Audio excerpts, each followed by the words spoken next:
Hey, it's Steve in Dallas, Texas. It's Saturday morning, my friends, and you are listening to Light Talk. Well, good morning. It's Stan, and I'm coming to you from Gainesville, and you are listening to Light Talk. And this is Ellen coming to you from the beautiful tropical island of St. Bart's, and you are listening to Light Talk.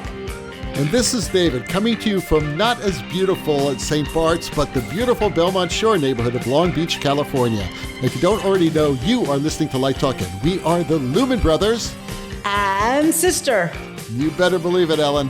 Welcome, right everyone. On cue there, Ellen. I was slipped that right in there. Yeah, I said it. Well, and today we're actually quince. A quince. Is Peter Quince here? Quince. So there's five of us today.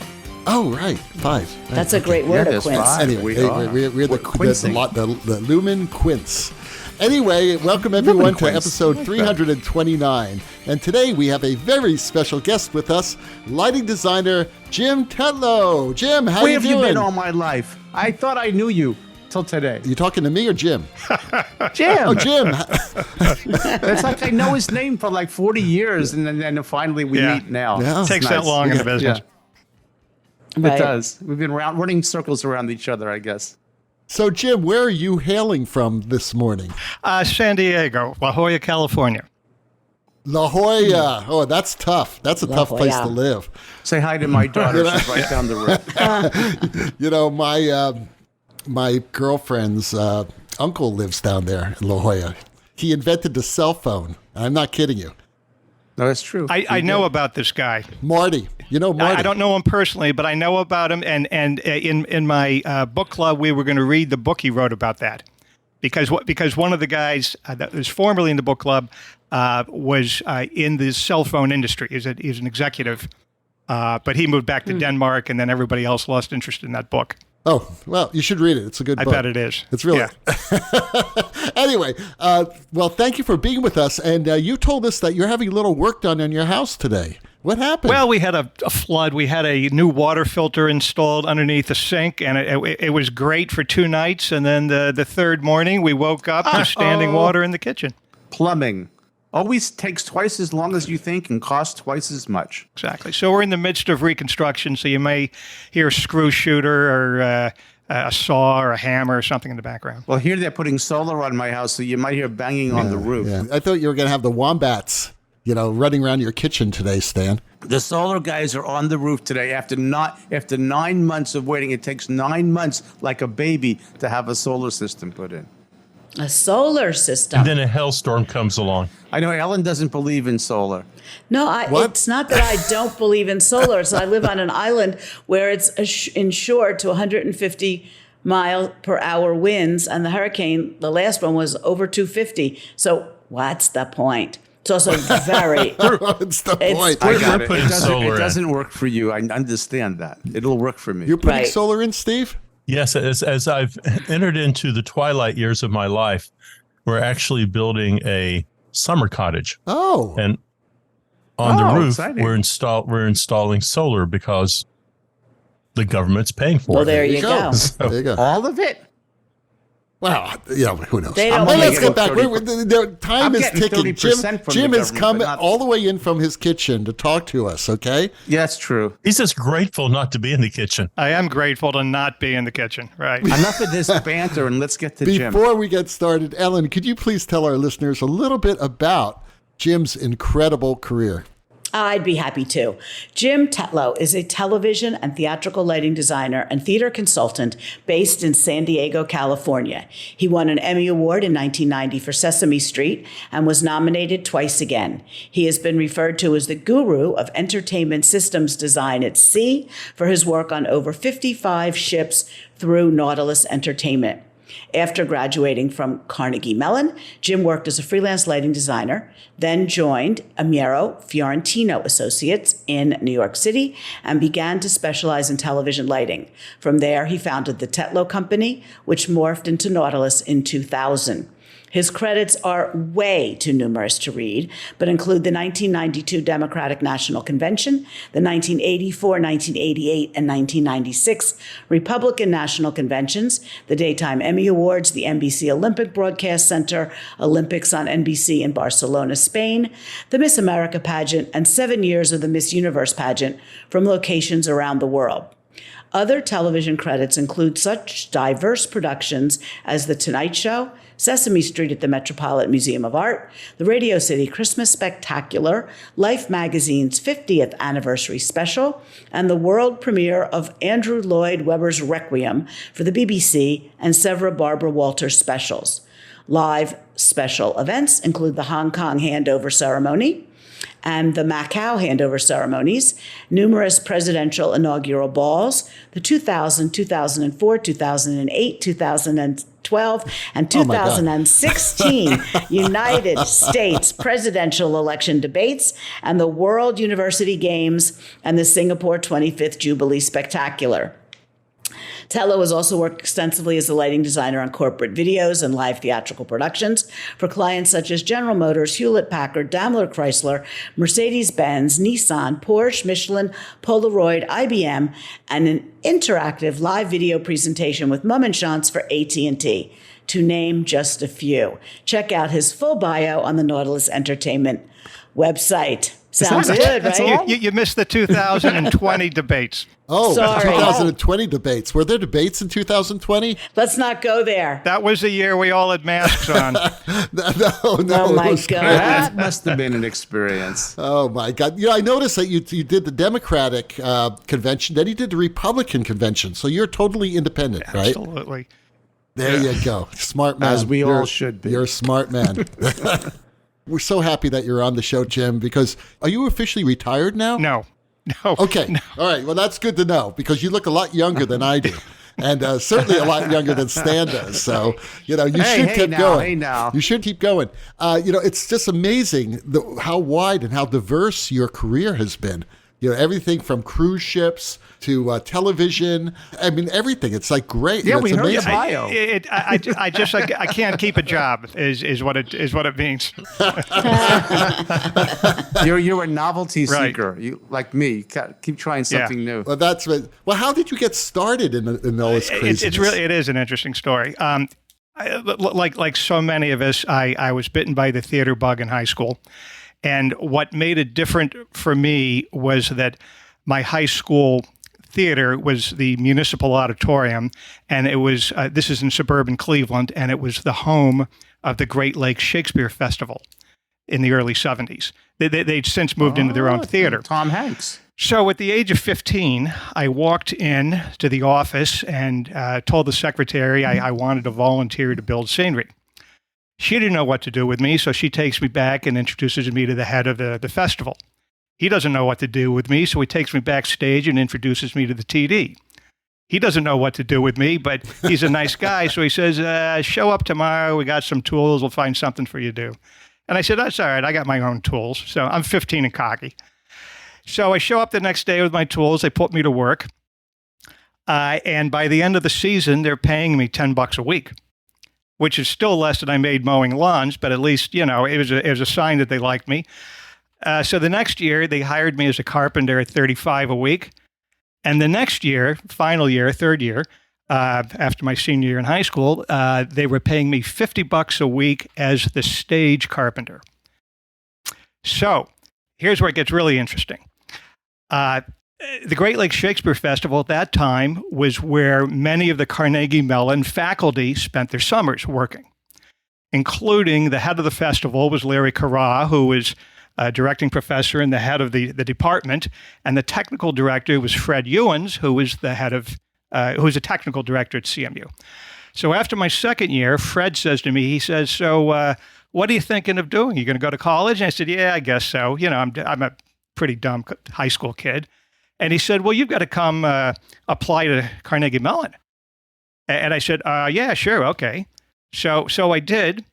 And I also applied to Boston University, but I'm not sure I ever finished the application. Maybe I forgot to mail it in. I don't know. I don't remember. But at any rate, I got accepted into CMU, I believe, on the strength of my relationships, and these people knew me. So I certainly, it wasn't my grades. And so I attended Carnegie Mellon, got out and bounced around. Oh, by the time I'd finished 4 years of theater school, I knew I didn't want to do theater. There's no money in that business. So I wanted to go into television. And I'd also been seduced by the technology in television. And in the 1970s, it was a lot harder to make a good television image with the camera technology of those days than it is now. And so I really saw a challenge in that. And I'd been working freelance as a grip and electrician for a video production company. And I managed to do an internship with them for the last semester of my senior year. And this is another good lesson. I'd been making about $50 a day working as a freelance grip and electrician, which was okay money in the mid-70s.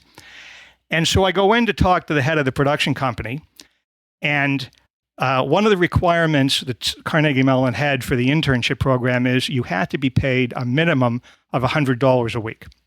So I go in and I explain the program to this head of the company, and I say, now, the department mandates that you have to pay me a minimum of $100 a week, but you've been paying me $50 a week, and I'm worth more than $100 a week. So I'd like to try to work something out halfway in between. He said, young man, let me tell you something. I know you're worth more, but when I pay you what you're worth, I don't make any money. So I'm going to pay you $100 a week. So how much did you settle on? $100 a week. Well, that's good. Yeah, it was okay. It was okay. I could live on that in the mid-70s. You're an intern, right? Sure. Right. That's awesome. And at the end of my internship, when I graduated, they hired me, and I'd learned my lesson. And they wanted to pay me $12,000 a year, but I held out for $15,000, and I got it. So I did that for a while, but I wanted to get beyond what they did, which was commercials, which is a great learning experience. Tabletop product lighting, things you never learn in theater school, location lighting, all those things. So I moved to D.C. briefly with some buddies, but there wasn't enough work there. I moved to L.A., and I couldn't crack the union. At that point, it was all unionized, 90% unionized. So I was doing shows with the union standby. I was doing non-union work. And then in 1981 is when cable television took off. And CNN went on the air. There had been HBO, but there hadn't been all these others. MTV went on the air. And I'd been freelancing for the West Coast office of Fiorentino Associates. And they'd gotten a call from the East Coast office. They needed somebody to cover a videotaping of a live performance of This Was Burlesque, which was a summer stock standard in those days. And they asked me if I could do it. I said, yeah, sure, I'd love to do it, because they didn't have anybody available. So I flew to New York, did that show. And while I was doing that, they booked me on a concert on a pier on the West Side.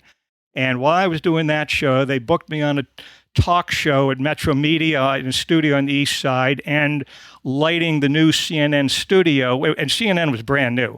And it was in the ground floor of the World Trade Center. And then they booked me on this. But finally, they came to me and said, look, we want you to come on staff, move to New York, because we're paying you too much freelance. So I did.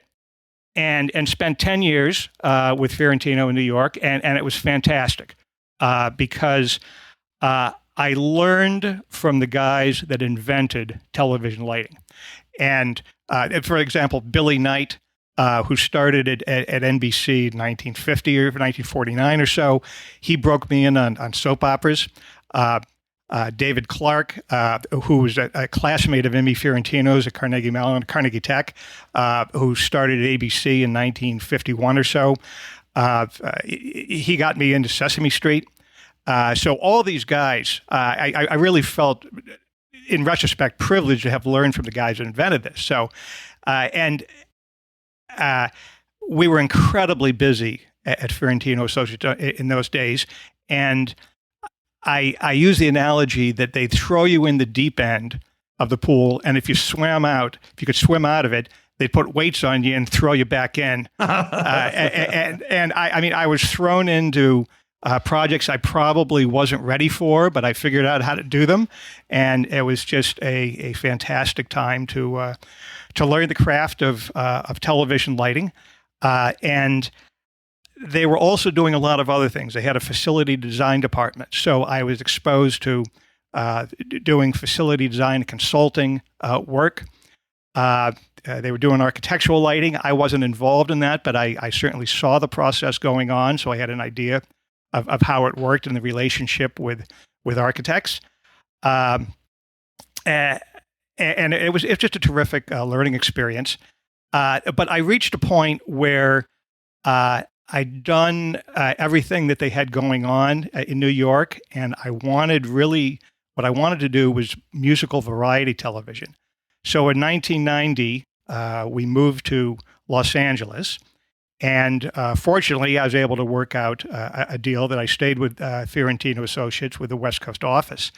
But of course, I moved to LA at the exact moment that they stopped doing musical variety television, and they started doing reality shows and things like that, things that I didn't really care about.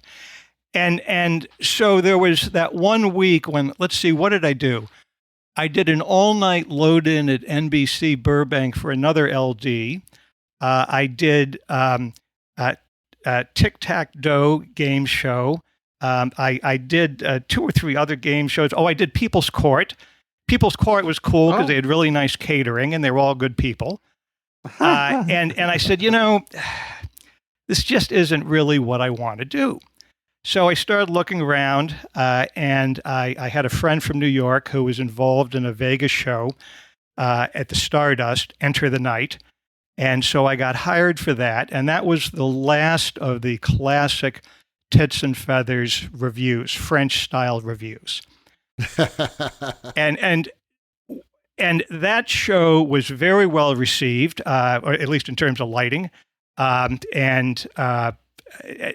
here, another interesting story is they had already bought 24 IntelliBeams, high-end systems IntelliBeams, before I was hired.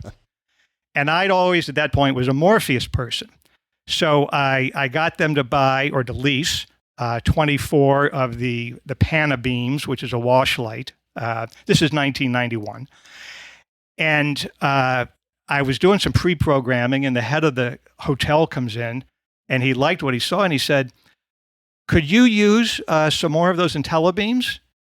Who would ever say no? And I said, "Well, yeah, I could use some." He said, "Well," I said, "How many do you think you can afford?" He said, "Oh, I could go for another 24. I said, "Oh, yeah, sure, great." So now I got 48 IntelliBeams and 24 Panabeams, and we're programming. The executive comes back in. He sees us in rehearsal, comes up to me and says, "Do you think you could use any more of those IntelliBeams?" I said, "Yeah, sure." So we got another 48, right? What a deal. So now we've got 72 IntelliBeams and all that. So it was the second use of a lot of moving lights. The first one was the Siegfried and Roy show, which opened about a year before that. It was a very big Verilight installation that Andrew Bridge designed. But this was the first one with mirrored lights and all that. And it went over very well. And I thought, okay, this is going to be great. I'm going to get a lot of work in Vegas. Well, what happens? But the next year, Cirque du Soleil comes in. And then everybody had to have Cirque du Soleil. So yeah, I got some work in Vegas, in relighting some of the other reviews, adding moving lights into them and that sort of thing. But it never turned into the Vegas career that I expected. But what did come out of it is that some executives from Carnival Cruise Lines came and saw the show. And they called me the next day, and my home phone rings, right? This is back before cell phones, 1991. And I don't know how they found my, I guess they called 411 and they got my name and number. They called me up and said, "We'd like to talk to you about doing a show on a cruise ship." I didn't know they did shows on cruise ships. So I fly to Miami. We do a short 3-day cruise to the Bahamas and back. We hit it off really well. So I did a show for them. It wasn't for the money I thought it should be, but I had a feeling that there was a future there. There'd be a lot of work. So, hey, let's do it. On a brand new ship out of Helsinki. The lighting package wasn't great, but they were real happy with it. So the next time they had a new ship, I did that show. The next time I did that show. And then they said to me, we have a new series of ships coming out of Italy. Could you help us with what the lighting package should be? Because we never seem to get the right package. And I said, yeah, you mean consult? And they said, yeah, sure. So then they introduced me to corporate shipbuilding. I've been dealing with entertainment. Corporate shipbuilding has the responsibility for building the ships. I go to the first meeting with the architect, and at that point, my scope is strictly the lighting entertainment systems. At the meeting, they have somebody doing AV, but nobody knew anything about rigging, stage mechanics, or special effects. So I walk out of the meeting with those elements in my scope. So we get through the first ship, which was Carnival Destiny in 1996. And they were very unhappy with the people that had done the AV consulting. And so the new head of, the old head of corporate shipbuilding retired, and the new guy said, can you just take it all on? And I said, well, I'll have to do some subcontracting because I don't do audio, I don't do video, but I can handle it. He said, as long as you manage it, as long as you handle it, we want you to do it. So, okay. And that is how we began to build a company. And so instead of subcontracting those people, we slowly started hiring audio and video people and rigging people. And we built it up. I thought we had 25 employees. My wife tells me it was 27, but she did the book, so I got to believe her. That's a good number of employees. What was the name of the company, Jim? Nautilus Entertainment Design. Nautilus, of course. There you go. Perfect. Yeah. Great name, by the way. Now that you're in the cruise ship business, have all the cruise ships been for Carnival Cruise Line? They've been for Carnival Corporation, which meant Carnival Cruise Lines, Holland America, Costa Crociere, Seabourn, Cunard. I might be missing some, but it was all the Carnival Corporation. Princess, for example. This was really sort of an off-the-record question, but Carnival had some connection to someone in Vegas, right? Not that I'm aware of. They just went to see my show. They went to Vegas, some of the executives in entertainment, to see a variety of Vegas shows for ideas, and they were taken with the lighting of Enter the Night, and just called me out of the blue. The other was Enter the Night the one with Vladimir? Yes. Yes. I remember that show. Well, what story? With Vladimir who? Putin? Vladimir had an aerial act. He was a Russian gymnast. Didn't speak any English. Nice enough guy, but big muscle-bound Russian guy. And he had an aerial act with. We actually, Foy, I think, rigged it. But it is basically just one strap coming down from the ceiling that would go up and down based on stage manager cues, and he would wrap his hand around it, and he'd fly around the room, and it's a pretty amazing act. That's awesome. Yeah, he was quite muscle bound. Yes, extremely. But the other interesting thing that came out of Enter the Night was 20 years of shows in Branson, Missouri, because some people from the Shoji Tabuchi Theater saw the show and again called me out of the blue and said, we want you to come to Branson and light our show.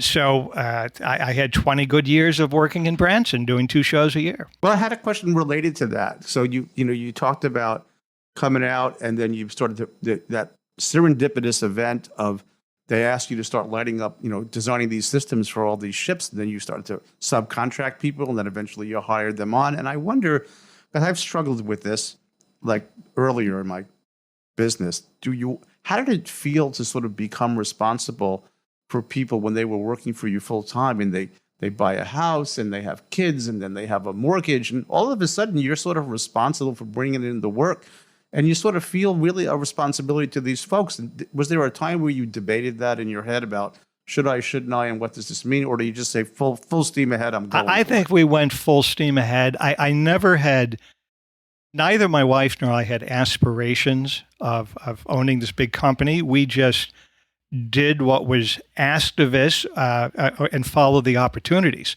We had clients that wanted us to do things, and in order to achieve that, we'd have to ramp up.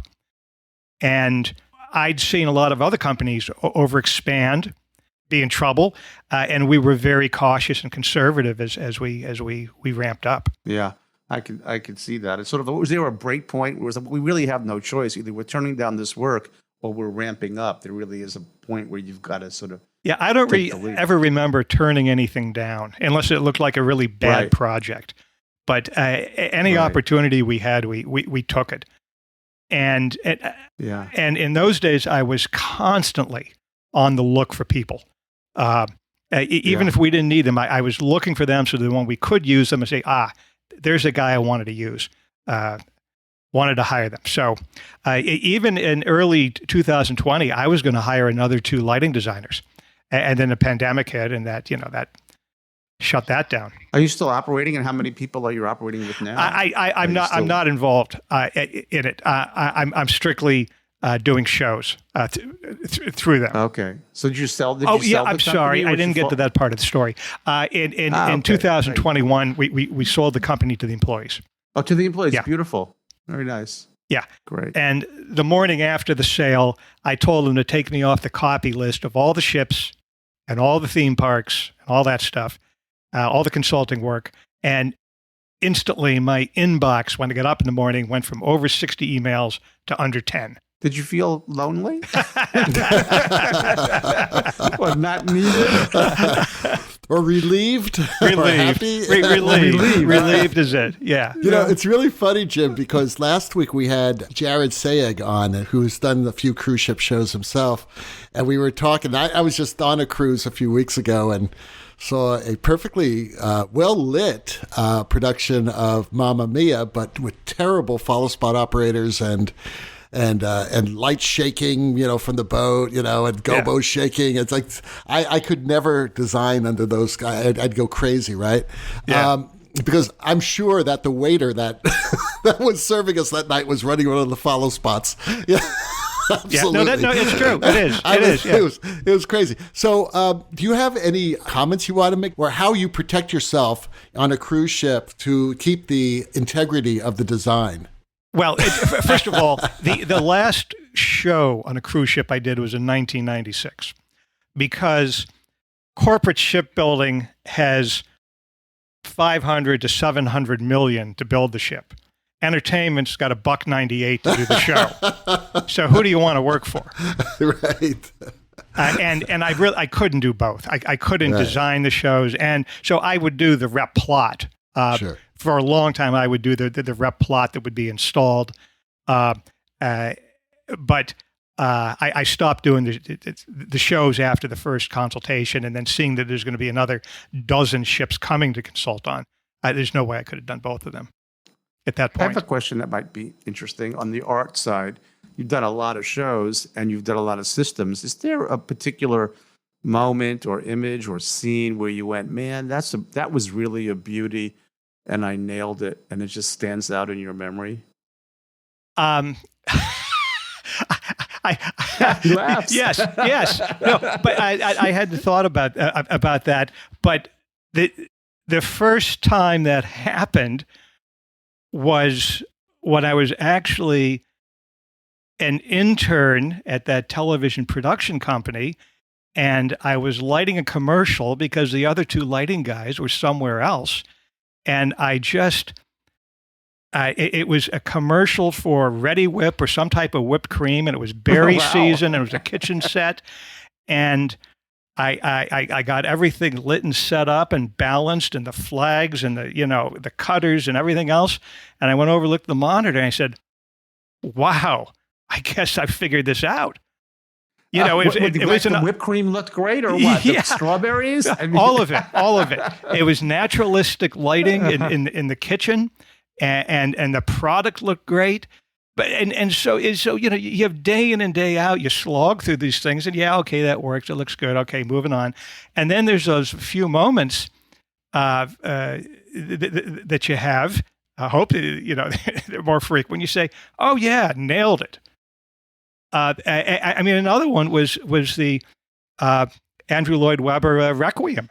It did in St. Thomas Church on Fifth Avenue in New York.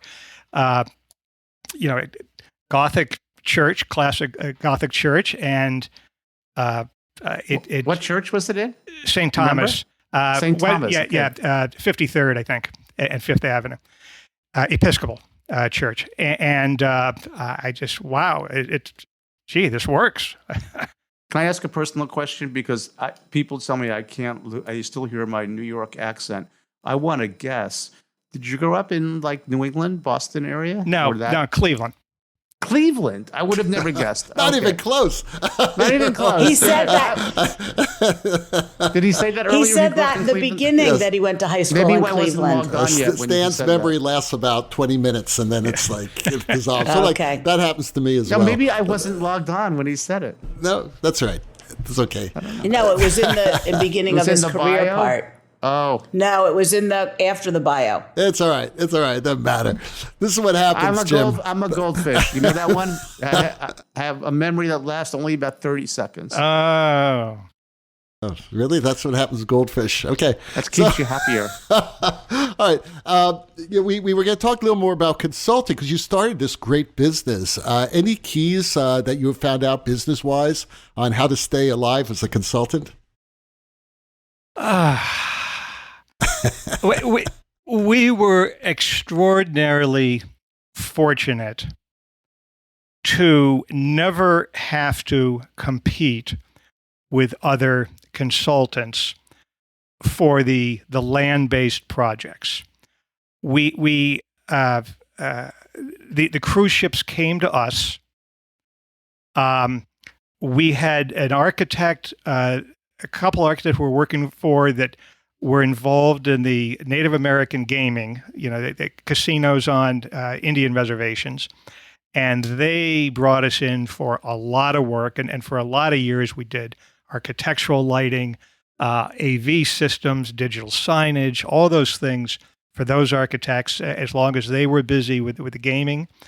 And then the theme parks, I had a scenic designer friend of mine and a producer introduced me to Universal Studios Hollywood, and we hit it off, and they just kept coming back to us with projects. So we never had to go head-to-head and bid against other consultants to do land-based performing arts centers or high school theaters or anything like that. We existed on the fringes, I'd say, of alternative entertainment venues rather than classical, typical theaters. Now, we did some high school theaters here in San Diego, but it wasn't our bread and butter, and it's not really what we specialized in. What important lessons have you learned over your career about being the best designer on a day-to-day basis? Well, there's a good question. Do you want to elaborate that, or? Well, no, I was just going to say, you wouldn't be asked back to do debate after debate after debate after debate if you didn't know what you were doing. Clearly, someone likes your work. The staying power of, what you did over the past few decades, if I may be so bold, is terrific. And to note, Republicans and Democrats both want him back. Right. They so both that says a liked lot. him. That says something. Right. Let me say something about that. I would say that illustrates the importance of not burning bridges. When I left Ferrantino Associates to go freelance, a number of people had left Ferrantino and they didn't leave on good terms. And I was very close to Emmy, and I wanted to leave on good terms. And so I agreed to do any existing projects that had been IFA projects through him, and them taking a cut of it and me taking the rest. And that worked out. And so it was Emmy that called me to do the 92 Democratic Convention, because I'd already done the 84 and the 88 conventions while I was on staff with him. So he called me to do the 92 convention, And he called me to do the 96 Republican convention in San Diego, which is why we moved here. Because it was, we didn't know what San Diego was, but they put us up in condos in La Jolla. And, every morning I'm running on the beach and we're going into the village for dinner. And they said, what am I doing living in LA? Let's move to San Diego. Yeah, right. So, not burning bridges is an important lesson to be learned. Another one is collaboration with other people. I got the call to light the debates in 2000. The previous LD, Billy Greenfield, had died between 96 and 2000, and I had been recommended by a scenic designer that was working on the debates that he'd been a grad student while I was an undergrad at CMU. And we hadn't really kept in touch, but he was aware of my career, so he recommended me. So I got the call, and I was very interested in doing it, but I had a problem with one of the debates because I was already booked on a show for that one. And I could be there for the day of the debate, but I couldn't be there for the setup or the rehearsal or focus or any of that. And so I suggested another that I could work with another lighting designer, and I gave them the name, and they said, "Oh, well, that's interesting. That's somebody we're also talking to." And I said, "Okay, well, we've worked together before. I don't think it'll be a problem." So I called this other guy up, who will be nameless because he's still a good friend, and I said, "Hey, how would you like to do the debates? Why don't we collaborate on the debates?" And to my surprise, he said, "Nah, I think it ought to be the same person all the way through." And I said, "Okay, well, look, I'll tell him you ought to do it because I can't, if you feel that way." So I called up the head of the Commission on Presidential Debates, and I said, "Well, he doesn't want to do it with me, and so I think you should hire him instead of me because he can do all of them, and I can't be there for this first one." And she said to me, "Well, can't you find anybody else?" I said, "Of course I can." That's awesome. My next call was to Dennis Size, and he could do it. I phone with him like an hour ago. Yeah. So Dennis set it up. I sent him the plot. He set it up. He focused it. He got through the technical rehearsals, and then I made it there on a red-eye flight from Vegas to Boston and did the debate. So this other LD has told me a couple times. He said it was the biggest mistake in his career not agreeing to, because I was willing to share. Sure. And I think you should always be willing to share and collaborate on That's projects. a good lesson. Yeah, no very burn good bridges. lesson.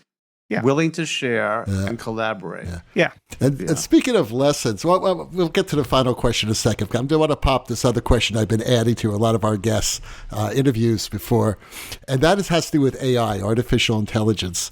What do you think the future of artificial intelligence is in our industry, and will it replace you eventually? I'll answer the second part first. I'll probably be retired or out of the business before it has a chance to replace me. I've been dabbling with AI in Photoshop because I'm a photographer, still working in a traditional wet darkroom, but I'm dabbling with it in Photoshop, and it's pretty amazing stuff. I'm not sure. The short answer is I don't know. I don't think any of us know how AI is going to ultimately affect us in terms of lighting design. I think it's too early to tell. Am I going to be able to just sit in front of the console and say create a look based on Ken Billington's lighting for Chicago for this scene? Right? Am I going to be able to do that? And it's going to rough it in and then I edit it? Yep. Helen, that's the answer. I love it. I mean, maybe it is. But I think your answer is right. We don't know. Well, what's worse, I mean, we talked about this last week, it's not about you. The director may just said, forget about Jim or David or Stan or anyone else, and they'll say, I want this to look like Ken Billington lit the show. I think it'll still need to be edited. Of course. Yeah, but Barry Diller was interviewed yesterday about all this stuff and how it's affecting with the actors' strike and the writers' strike, and he gave a good answer. It's going to assist us. It's not going to replace us. And I think that maybe he's a pretty smart guy too. But I think, Jim, your answer is right. I mean, we don't really know, but it's going to be involved somehow. I think, Stan, with all due respect, that's a little naive. Because I'll tell you what Barry Diller's a smart guy? No, not that Barry Diller's a smart guy. What? Is that it's not going to replace people because it's already happening in the voiceover world where people are just, auditioning and putting, together an audition that may be a paragraph long. I think and they've taken all those words and changed them and using those voices. It's not to say that some jobs won't go. In any creative destruction, some jobs will go for sure. Yeah. Well, I don't know. I think he was talking specifically about writers and actors, that it would be an assistive tool, not a. But then again, but that's what the actors are striking about. That's right. They want to protect themselves. To do one day of work and then have the image used for 72 days. They would never get enough health care. That's right. If they one day of work instead of 3 months of work. Yeah, I read that article and I found it fascinating. Yeah. So here's a way out comment that I heard from reading the comments in some of these articles, that it will be the theater's golden age because there will be so much crap developed by AI. People will get so tired of the lack of depth and meaning in it that playhouses will pop up in every little town across America. I think that's magical thinking. Once again, that's very naive. Right. Look at America's public. Anyway, but go ahead, Jim. You wanted to say something right there, Jim. I forgot, but I thought of another thing. And that was on Facebook today. Richard Cadena, you guys may have seen this. And so it was hilarious. Yeah, I didn't read the whole thing. I didn't have time yet, but I wanted to. It's hilarious. Yeah, he asked AI to write a chapter in the style of Richard Cadena on the safety or dangers of electrical power. Dangers of electrical power. It's hilarious. It's very funny. That's great. Is it because it emulated his style, or because it was just bad AI work? No, it emulated his style, and it was very florid and very elaborate. And people said, "Do you really write that way?" He said, "Verily, it must be so." So, Ellen, why don't you ask the last question of the day? Okay. What advice do you give to young designers entering the business today? Well, you have to first of all, never say no. Don't turn anything down when you're starting. I don't care if it's a dog show or a wedding. Do it for the experience. Do it for the little bit of money. Do it for the contacts. Do it to meet people, and do it just to learn. The other thing is you're competing with a lot of other people coming out of school, and you need to find something that sets you apart from them. Can you read music? That's a skill. Can you speak a foreign language? That's an important skill. What is it that you do that separates you from the rest of the pack, that has the potential to get you work? And I think those two things are really important. And you never know where your career is going to take you. So keep your mind open. Obviously, in 30 years of business, I hired a lot of people and a lot of lighting designers, and they seem to be of two types. They'd be the serious lighting designers that only cared about saving the world from bad lighting. That's all they want to do. And then there's people that had a broader view of things and interest in other types of technology and other things, and they really made much better employees. Because in a company like ours, we may not have enough lighting every day of the week. We'd have other things going on. And some of these people discovered that even though they'd been to school for lighting, their real passion was in video design or something else, or in project management. And so I think it's really important to keep an open mind as to what possibilities you may find. Cool. Good advice. That is wonderful Very advice. good advice. Yeah. Be distinctive. Find what makes you distinct. I love that. That's right. Right. I'm involved in the ETC mentorship program, and we had a Zoom call, where all the students introduced themselves a couple of weeks ago. And I couldn't be on all the calls, only there the last 15 minutes. But one of the students is from Barcelona. Coincidentally, I have a show in Barcelona next spring. And so I wrote, and I had no idea if he spoke English or not. So or what his English skills were. So I wrote them in Spanish, and I got a very nice letter, email back in English, beautiful colloquial English. And we had a conversation today.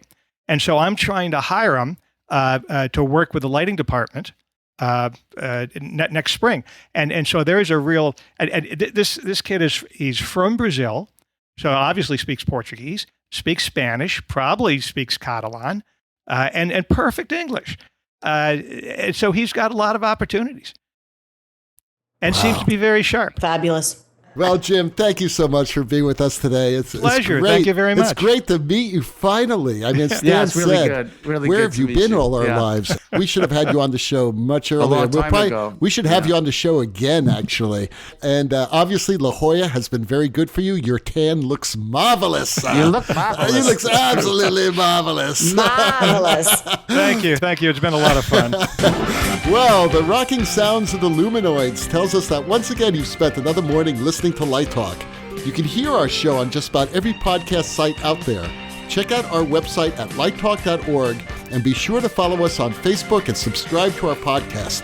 That way you will not miss a second of Light Talk insanity.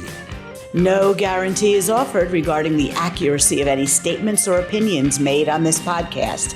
However, If you were to decide to litigate, I understand the Snoop Group is also representing Nautilus now with the legal team of Sparks, Burnout, and Chase, and they will defend us until our retirement funds are completely depleted. Light Talk is written and produced by the Lumen Brothers. Coming to you from Gainesville, Long Beach, St. Bart's, La Jolla, and the Republic of Texas. and be sure to join us next week when we talk about more lighting shenanigans and serve you more of our casserole of nonsense. Light Talk, broadcasting questionable Lumen knowledge and humor around the world. So we'll see you all next Saturday morning. Bye-bye from Light Talk.